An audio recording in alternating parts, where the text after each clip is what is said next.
പോക്ക് പോയിട്ട് ചേട്ടൻ മുങ്ങിയാലോ? എടോ ഞാൻ അങ്ങനെ വാക്ക് പറഞ്ഞ് തെറ്റിക്കുന്ന ആളല്ല. അതിനിവിടെ പ്രസക്തി ഇല്ല. ആ എന്നാലൊരു കാര്യം ചെയ്യാം, ഞാൻ എൻ്റെ ഇൻഷുറൻസ് പോയി പേ ചെയ്യാം. എൻ്റെ ഇൻഷുറൻസ് ഈ ഡാമേജ് ഒക്കെ കവേർഡ് ആവും. അതൊന്നും പറഞ്ഞാൽ പറ്റില്ല. ഇൻഷുറൻസ് ഒക്കെ ഫയൽ ചെയ്ത് കുറെ സമയം എടുക്കും. എനിക്കിപ്പോൾ കാശ് തന്നു. താൻ എന്തിനാണോ ക്യാഷ് തന്നെ വേണമെന്ന് വാശി പിടിക്കുന്നേ? നമുക്ക് ലീഗലി മുമ്പോട്ട് വന്നേ.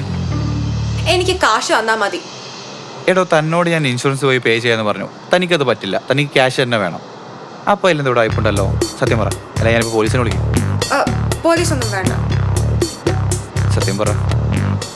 അത് പിന്നെ ഈ ചേട്ടനെ വിശ്വസിക്കാമോ? എടോ തനിക്ക് വേറെ ആരെ വിശ്വസിക്കാൻ പറ്റില്ലെങ്കിലും എന്നെ വിശ്വസിക്കാം. പറയടോ. അത് പിന്നെ ചേട്ടാ, അതെ ഇതെൻ്റെ വണ്ടിയല്ല, എൻ്റെ ഫ്രണ്ടിൻ്റെയാ. അവള് ബോയ് ഫ്രണ്ടോടെ പോയപ്പോൾ ഞാൻ എടുത്തതാ. അവളെങ്ങാനും ഇത് അറിഞ്ഞ എൻ്റെ കൊല്ലും. അതുകൊണ്ടാ. ഓഹോ, അപ്പോ വല്ലവരുടെ വണ്ടി എടുത്തോണ്ട് വന്നിട്ടാണല്ലേ? ആണല്ലേ? പോലീസ് വരട്ടെ, അവരൊരു പരിഹാരം ഉണ്ടാക്കട്ടെ. ചേട്ടനെ വിശ്വസിക്കാതെ പറഞ്ഞോണ്ടല്ലേ ഞാൻ പറഞ്ഞത്. പ്ലീസ് എന്നെ ചതിക്കല്ലേ. ചതിക്കരുതെന്നോ? വല്ലവരുടെ വണ്ടി എടുത്തോണ്ട് വന്നിട്ട് ഡയലോഗ് അടിച്ചിട്ട് ആഹാ കള്ളി എന്റെ കള്ളിന്ന് വിളിച്ചോണ്ടല്ലോ.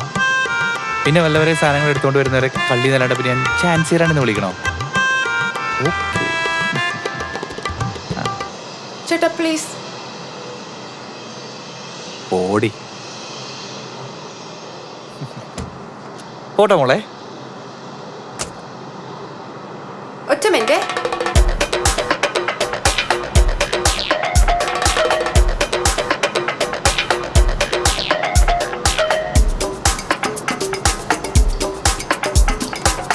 ചേട്ടൻ പോലീസിനെ വിളിച്ചോ? അല്ലെങ്കിൽ ഞാനും വിളിക്കാം. അതെന്ത് പറ്റിപ്പോ? അല്ല, ഈ എക്സ്പയർ ആയിട്ടുള്ള നമ്പർ പ്ലേറ്റ് ഉള്ള വണ്ടി പുറത്തോട്ട് എടുക്കാൻ പാടില്ലെന്നല്ലേ നിയമം?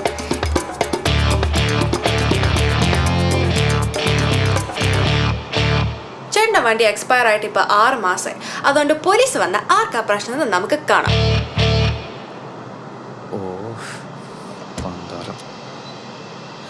അല്ലെങ്കിൽ നമ്മൾ തമ്മിൽ എന്തിനാ പ്രശ്നം ഉണ്ടാക്കുന്നേ?